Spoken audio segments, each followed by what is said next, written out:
Okay. Good afternoon, everyone. I am Sandra at MCVRC. This is our January usual Lunch and Learn, which is really just a recap of what we did last year and maybe a little sneak peek of what to look forward to in 2026. With me today is our Executive Director, Kurt Wolfgang, and our Deputy Director, Joanna Mupanduki. Um, I'll let you guys do a quick intro and then we'll jump right in. Kurt? Hi, well, I'm Kurt Wolfgang. I've been here for since its inception in 1982, so that's what 44 years this year. Uh, I have been part of this organization, and for the last 8 or so years, have been the executive director, and proud and pleased to be that. Thanks, Kurt. Joanna? Hello, my name is Joanna Mupanduki. I'm the Deputy Director. I first came to Maryland Crime Victims Resource Center in 2020 as a staff attorney working to represent victims in Southern Maryland. So it's just definitely been a joy and an honor to serve here. Before that, I was mostly a prosecutor in Washington State, California, before coming over here to the East Coast. And then I also worked as a prosecutor briefly in Maryland, which I always loved, but I just found that working for victims to be the most rewarding work, and I've really enjoyed that. So I've really enjoyed my last couple of years here as the deputy director. Yeah, we had to steal you back from, when you tried to leave us. So that was, good planning on our part there. And I'm Sandra Santabuckles. I'm your host for these, and I'm the development officer at MCVRC. I've been there, I think it'll be 5 years this May. And I'm just really proud of how far we've come in really trying to increase our programming, increase our outreach to victims and the community. We've really come a long way in those 5 years. And so it's super exciting to have this recap of 2025. So let's hop into town halls. That was a new program that we started last year. We did 4 of them. Joanna, do you want to tell us more about those? Sure. Yeah, they were a new program. I think the first time we had tried it, we were trying to get the word out about Maryland Crime Victims Resource Center, who we are and what we do. So we started in Southern Maryland, in Waldorf, then we went up to Cecil County, and then we were also in Baltimore City and in Baltimore County. So it was a really great opportunity to see the state, get out to a lot of other areas that we don't always go to, and reach out to people. We had a really great response, especially online. We had a lot of people who were watching online when we did our town halls, and that was great to see as well. And we were able to meet with people from the communities, and we actually had resources from those particular locations, because we have some resources that are available statewide, but very few. Usually they're more regional, I guess would be a better way to say it, that they are in certain regions of the state. So it was good to be able to talk about who's available and what regions, and get the word out that way. So this year, we are changing our emphasis there a little bit. We're going to be trying to reach out to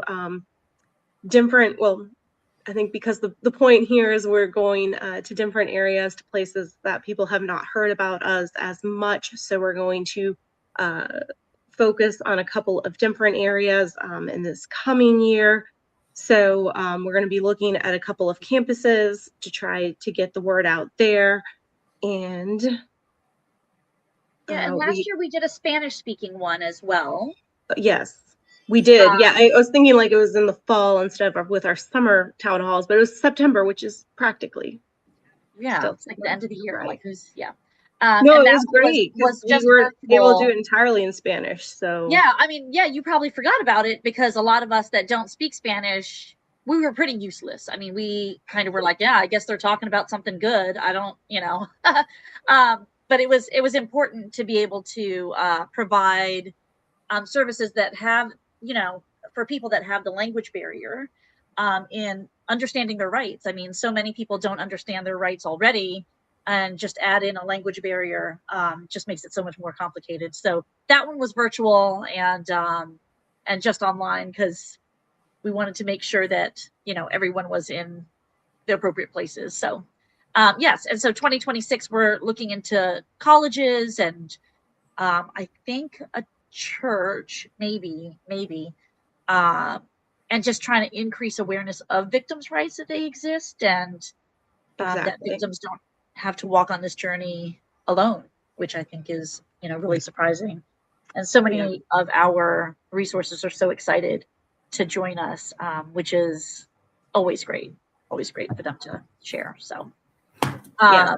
Our hope is people know about us, and then they can tell their friends and family when those friends and family are looking for help, and that would be great. Yeah.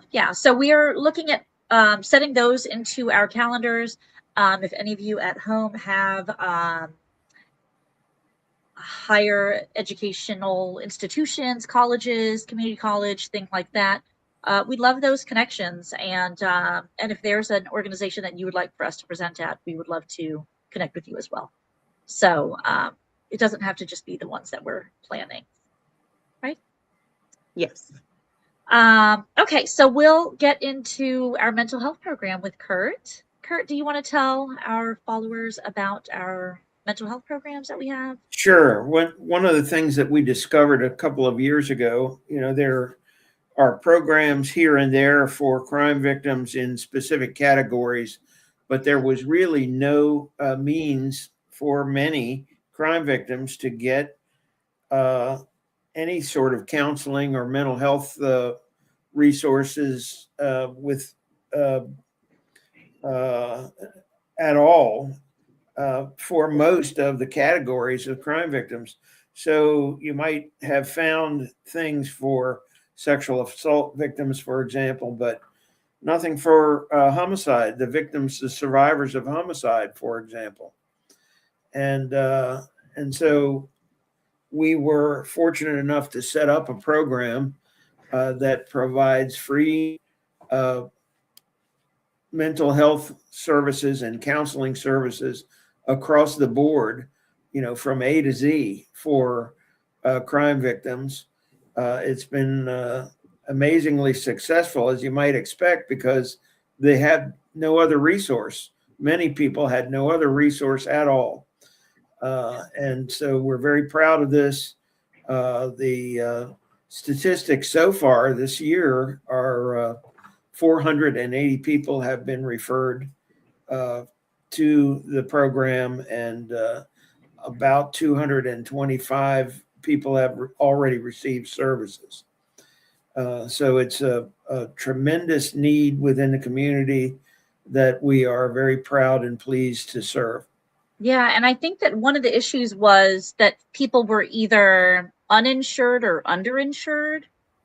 And in addition to that, I think that there's been such an emphasis on mental health and taking care of yourself, you know, your mental health, that there were a lot of providers that were not accepting new clients. So even if someone was looking for services, they just couldn't get their foot in the door because no one was accepting them. So I think what's really nice about our program is that it introduces you to you know, a provider, and then you can use your own insurance and kind of go out onto your own. So it's not just you know, through us. It can be, it's like bridging the gap. So yes, and of course the best thing that we're providing is to people who have no insurance. But even if you have insurance, it is well worth going through our program because we have it set up so that you will receive services within very short order. My recollection is we have it set up within 4 business days that they will provide services to you. Believe me, if you can have the finest insurance and have a tragedy occur, a criminal tragedy occur in your family, you will not get services for weeks because it's that difficult to book in to some place to get those services. So using our process if you do have insurance, we eventually transition you over to using your insurance as opposed to using the grant that we have set up for this. Yeah. Yeah. And then did you want to speak to the Spanish speaking? Oh, yeah. I mean, obviously, for the same reasons that you were saying earlier, we now have a support group. We've had a support group forever, probably most of the 44 years that we've been in existence. But now we have a support group that is in Spanish, and we started that last September. So we're very pleased to provide those services to the Spanish-speaking community. Perfect. And just to add on to that, our first support group is the homicide support group that has been in existence for so long and very well attended. And our contractor, Safe Harbor, has been helping and assisting and leading in that just in the past year and a little bit. So that's been a great assistance as well. Yeah. And then the other program that we have is Paths to Healing. Yeah, so maybe you can tell us a little bit about that, Sandra. That's my department. Okay. So Paths to Yes. Healing is a program that was created a couple years ago. It's having a slow start, but I think that the concept behind it is there's so many different ways to heal when you've been victimized. And although taking care of your mental health can look different for different people, not everyone wants to sit on like the lounge chair spilling all your problems out. Some people want some other things that express that would help them deal with grief or the emotions that they're having. So this program is to introduce people a little taste of, whatever, and different aspects. So last year 2025, we ended up doing this one virtual yoga, which helps with de-stressing and kind of breathing and all those good things. We did art therapy at our walk, and we did an intro to self-defense as well. There was something else that we did. I just can't think of it right now. And we're doing a similar program for 2026. Forgot what year it was. We actually have one starting tomorrow. It came from the idea of someone that attended one of our town halls. She had issues with her financial situation after being the victim of domestic violence. Her finances were in really bad shape and she just really needed help. So tomorrow's session of Path to Healing is hybrid. It's virtual and in person, hopefully. Lord, let's check the parking lots and see how that goes. For financial healing. And we'll have a representative that will try to help people. If you're in person, she'll try to help you individually as well. So that's Paths to Healing. Yeah, it's such a great program, kind of a little different than what we normally do. And I think what most people normally look at and think of when it comes to healing. So, yeah, and I think part of the issue that one of the hurdles is that because we service all of Maryland, it's like we really want to come up with areas that would be interesting. Like we've done healing with horses and art, but if it's in a physical location, everyone has to drive somewhere. And Maryland always seems like it's so tiny, and then you have to drive it. And you're like, well, that's 4 hours, So, that's always a challenge when you deal with all of Maryland. But we'll keep on pushing through. Okay. Board work and strategy alignment, Joanna? well, I think this past year, one of the great things that our board worked on and was able to accomplish was coming up with, a 5-year strategic plan for our organization. And this was something that I think had not been done for at least the last 15 to 20 years. So it was really great that we had, kind of a subcommittee of the board that came together that really looked at like, hey, what does our organization want to do? Where do we want to go? And they came together and put together a strategic plan. And it is on our website. And so people can see that. It's, we try to keep it not too complicated because obviously if your strategic plan is, multiple, 10, 20, 30, 40, pages long, no one's ever going to follow that or remember what is there and what our goals are. But really, our goals are to increase the impact that we have, which really means the number of people that we are serving who are victims of crime.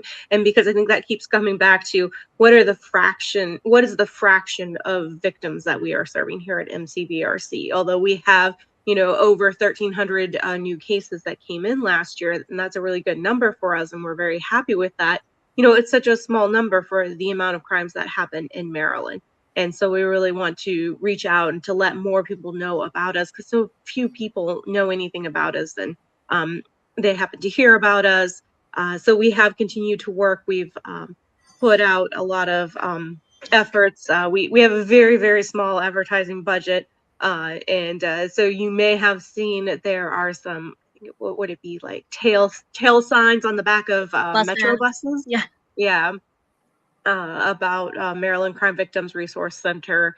And we've used it also to advertise about the mental health services that we now provide because we're trying to get that word out as well because we want people to know about the services that we can provide and we want people to be able to use that. So that's important. So that's a big part. So it's about how do we get our voice out there? How do we let people know who we are and what we're doing and how we can help them? Yeah, that is definitely something that when I first came on a few years ago, I was like, this group, I'm such a nonprofit person, but is really a group that just I say it time and time again, like our employees put their heads down, they get to work, they do the business, they hold the hands, they do all those things, and they never pat themselves on the back. They're never in this way that they're trying to get all this attention, which is so great to have such humble people with us. But also, I had to come in here and start patting the backs and doing all the things to make sure that people know what we're doing so we can help more people. So it's a interesting issue. So hopefully we will increase more and more every year. So thanks for that, Joanna. And then big changes to CICB, which I guess were approved last year, but they're going into effect this year. So Kurt, I guess briefly what CICB is and then hop into what the changes are. CICB is sort of a nationally led program in that all states have it, but it's in Maryland, it's called Criminal Injuries Compensation Board. That's why the B. And it is an entity that has money to give to crime victims when there is really no other source to reimburse them for some of the injuries that they have encountered. Obviously, there are limitations on the fact that the crime has to be one of violence, and that there are total limitations on the amounts, but also limitations on what can be requested, for what losses can be requested. But things like paying for medical expenses, paying for lost wages, paying for incidentals to incidental expenses having to do with the crime itself. A good example of that is when your house is broken into and you don't have any other means to pay to have the door fixed or something of that nature, have the locks changed. Those are things that can be paid for, reimbursed through criminal injuries compensation. It is a difficult process in Maryland. It has lots of problems, but the bottom line is it's handing out money, and there is the ability to do that. We help people through that tough process every day. It's one of the important, very important things that we do. And so there were changes to some of the rules, I guess, or limitations, like the amount, right? Changed. Yes. The amount used to be static at $25,000. I think there was also a limitation of 40,000 if it was associated with medical bills. And now the new, Joanna may have to help me out with this one. I'm not pulling up in my head the new max limit. You have it, Joanna? For the counseling. No, for CSCB. CICB. Oh gosh, it's much higher now. It's been snowy. It's been snowy. Like everyone's like, Right. I think the max amount, it went up to like 40 something thousand. Okay, so But whether it was 42 or 45, I don't recall. I think it's 45. Okay. Don't hold us to it, but we think the new limit is 45,000. They have also relaxed some of the requirements that they had in the past for making the application. And they've tried to speed up the process as well. They've put limitations. That was a big complaint, right?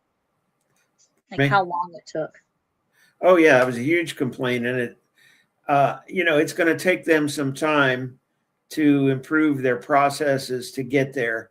But they have new, I wouldn't even call them goals. The statute says you will deal with things within a certain period of time, but it's still going to take them time to tighten up their process to get there.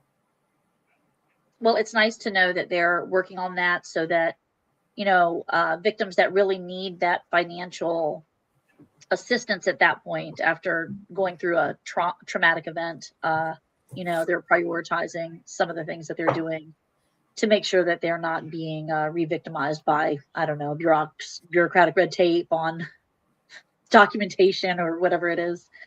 So that's good to know. And I guess let's talk about last year's legislation, how things panned out. I think we were SB 291. And yes. SB 291, HB 853, they were the same bill. And there was good news and bad news about our participation in particular. That bill essentially was a sort of an easy way for someone who had been incarcerated for a long period of time because they received a very, very long sentence or a life sentence to get a review of their sentence. And it's very unfair to crime victims for a number of different reasons. The fact that they have to go back and participate in that review time and time again to uphold the memory of their lost loved one if it's a murder or usually these sentences that we're talking about are so long that we're talking about murders, attempted murders, and sexual assaults, and maybe child abuse matters. And so obviously the victims are feel compelled to go and ensure that their story is told every time there is a review in court of these matters. Well, I said there was some victory and good news and bad news. On the good news side, our participation was responsible, in my view, for a number of things being tightened up in the bill. For example, it's no longer the bill that passed was different than the bill that was originally submitted. The original bill would have applied to all crimes, and there is now a prohibition. It does not apply to any sort of sexual assault So that was a huge improvement over the original bill. The original bill would have applied to anyone of any age, any criminal defendant of any age at the time that the crime was committed. But because of our opposition to the bill, it's now restricted to when the crime was committed when the perpetrator was between the age of 18 and 25 years old. So that's the good news part. We were able to limit the damage.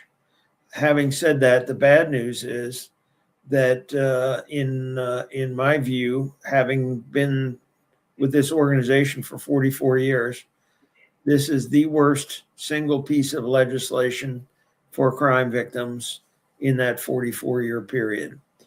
It is grossly unfair to the crime victims and will force them to go on multiple occasions back to court to relive the horror that they've already been through. It completely destroys the concept of a finality to anything for the crime victim, which is so important for any number of different reasons, for reasons of justice, but also for reasons of mental health for the crime victim. Those things are out the window with this. Our intention is to fight on into the future to get this reversed. There are bills in the legislature this year that try to work on expanding it even more to the benefit of the criminal defendant and more to the detriment of the crime victim again. Well, we're not a stranger to that being the atmosphere in Annapolis. The crime victims are often overlooked, and we sort of cherish our role as being the voice for victims in Annapolis. I only wish that there was more support for us, both among the legislators and among the public. The public simply doesn't know enough about these things. So the end result was that last year was a very bad year for crime victims with the passage of that legislation. I am confident that the result of the legislation is going to be that there will be people released earlier from long sentences who then recommit new crimes, and that will embarrass the legislature into changing this. But that's going to take some time. And sadly enough, it's going to take some new victims that would not have had to have been victimized but for the passage of this bad law. Yes. Yeah. So that was a lot last year. I think that last year, what we really did have was a really organized structure internally. Oh, camera went off.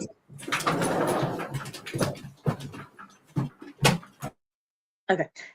Is that we had some really interested people that wanted to help us with legislation. We had a lot of victims that came out and wanted to participate in battling legislation with us. And guess what? We're doing it all over again in 2026.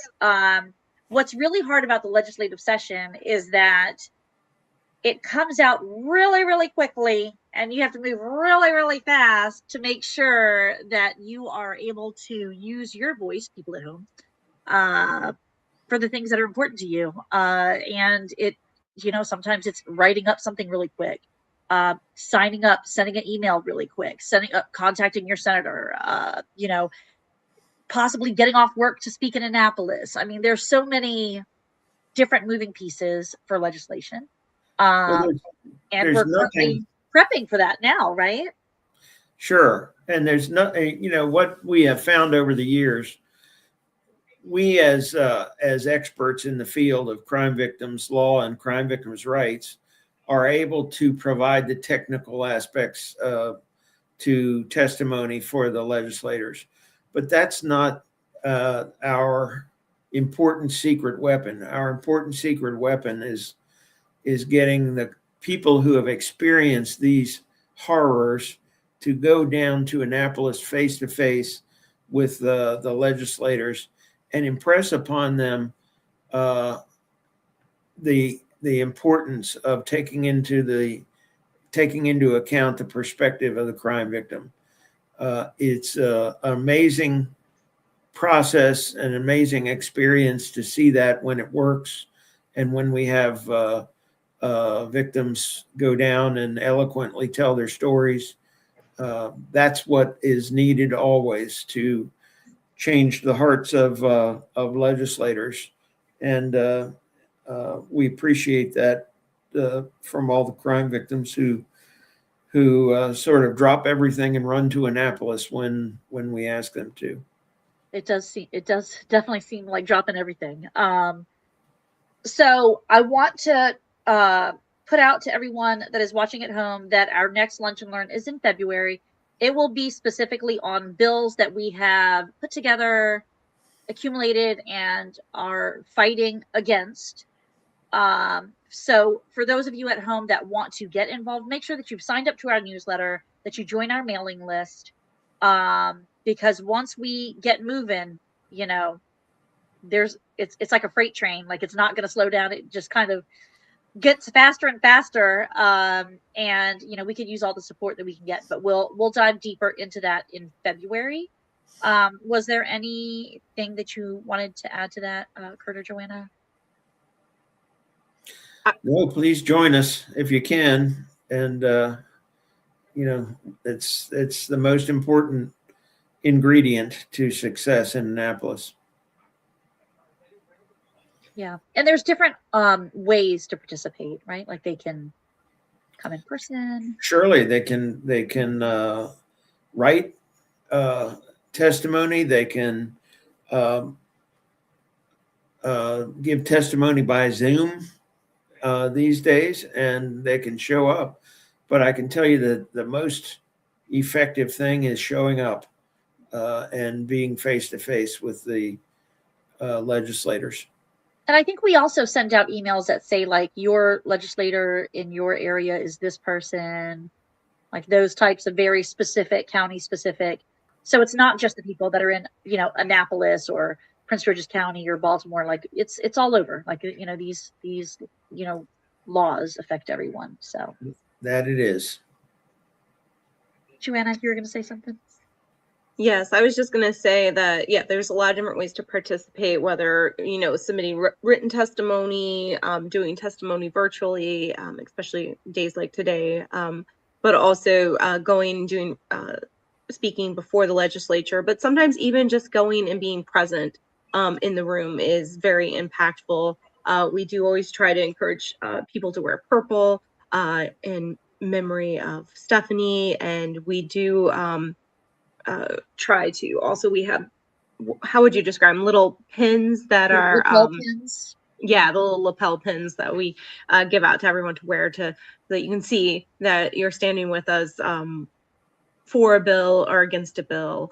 So we will be sending out those information about it. We usually post on social media as the best way to get that information quickly.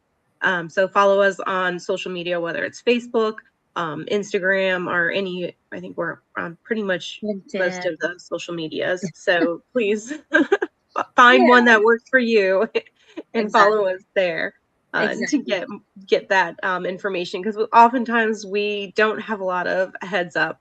Sometimes we do, but oftentimes we don't. And so you have to be able to respond quickly. Like Thursday email for a Tuesday. Yes. And I know those are never fun. We don't enjoy them either, but sometimes that's what we have to do. So we do thank everybody who has testified last year, who came last year, who showed up. It does make a difference. Even when these bills do pass, often they are much better because of what people have done and the efforts that all our supporters have made. And so we definitely count that, as small wins. We still want to see changes and want to see something different, but it's certainly progress. So we're happy about that. Yeah, and I just wanted to add that if you have like your family members or other people that are really passionate about kind of being on this journey with us, they're invited too. Like, there's no label that says you have to be mom or dad. You could be cousin, auntie, best friend, spouse, to us, it's support is support. But also, I just wanted to put a little asterisk on that, is that if you're in a space where this is just not the right time for you, I never want for our victims to feel bad because they just can't handle the emotional trauma of doing this fight. It is not easy. It's not easy to retell your story and to use your voice in front of all these people, in front of all, it's a lot. So please don't discount yourself if you're not able to participate at this time. If you prefer to write a letter or do something else, whatever is good for you in the space that you're in. So I just want to add that disclaimer, because I feel like a lot of people that I talk to are like, I wish I could be like that person. But it's okay if you're not like that person. It is absolutely okay. But we'd love to have you. Yes. Kurt, you're going to say something? Yeah. What you said is very important because we're not the only ones down there. You will find people down there testifying who are convicted criminals. You'll find the family members of incarcerated people. But there is a very good analogy to all of this, is that at least for these purposes, is a tug of war. And, we can't get fatigued and say, what's the use? Or, this is not working well, and give up, because when we do, I guarantee you the rope will be pulled in the other direction even harder. So even though we had a big loss last year, that loss was mitigated by the amount of work that we put in. It could have been a lot worse, and it can be a lot worse in the future. As sad and sorry as it is our obligation to go down there and pull on that rope. Yeah, it's a marathon, right? It's a marathon, not a race. So Yep. Got to stick with it. Okay, so closing remarks, Kurt. Well, looking forward to 2026. I don't know if I'm repeating things that were said on other broadcasts or not, but we're so pleased to find that in 2025, we found out that we are the largest organization of our kind in the country, which also means we're the largest in the world. We have 41 employees, 21 attorneys. We provide services statewide. We're very proud of all that, but it's a little lonely. It's sort of like a soldier running up the hill to combat the enemy and then turning around and seeing there's nobody behind you. We wish there were more organizations like us, but we are very proud of what we do, and intend to take the lead as we have for crime victims for 44 years in Maryland, and hopefully encourage others around the country to be doing the same work that we do. Thanks, Kurt. Joanna? I think every year is exciting. We don't know, what the possibilities hold. We really have just so many great supporters who are willing to get out there to testify, to share their stories. Like Kurt said, that's the most impactful for legislators to realize that their decisions affect real people and real families, and that they need to be thinking of more than just the defendant. That the defendant's actions and the defendant's decisions are the ones and the defendant was the person who caused these terrible consequences and what victims are going through. And that should not be, the barometer by which they're making decisions as to what's best for the defendant. It should be really what we would like to see is much more focused on what is good for the victim and what will help victims to heal. And so that's really where we're putting our efforts. And it's going to be a slow road, but we're thankful for everyone that we have beside us in the journey. And so we're just really grateful for the people who are willing to stand there, to go to Annapolis to testify, even in the bad weather. So we are extremely grateful for that. Let me jump in and say we're especially grateful after 44 years to have the continued leadership of our founder, Roberta Roper, who is now 88 years old, still serves on our board, and is sharper than I am. So we love the fact that we have a full picture going back 44 years, that we can rely on Roberta for the knowledge of everything that's transpired over the last 44 years.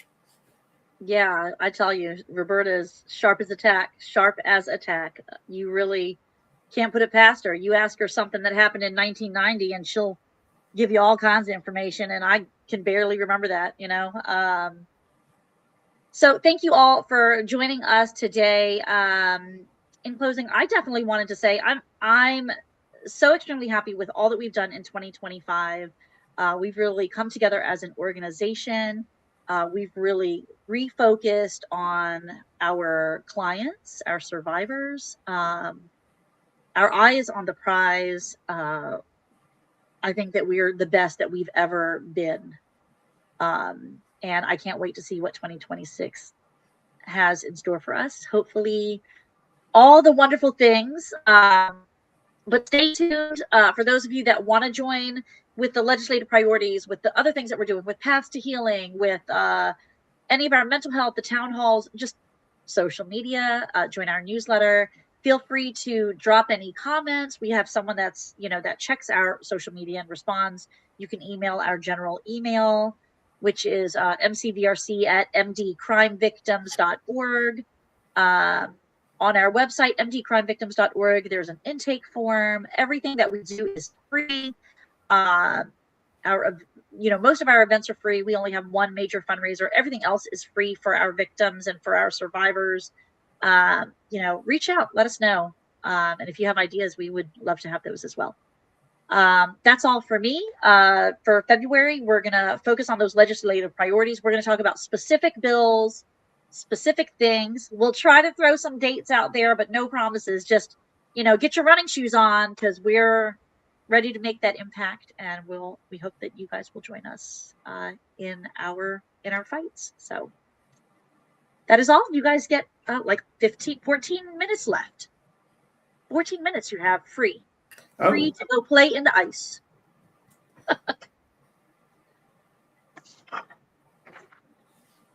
Marcia, definitely reach out to us via messenger or email. Sorry, I just saw a comment. All right.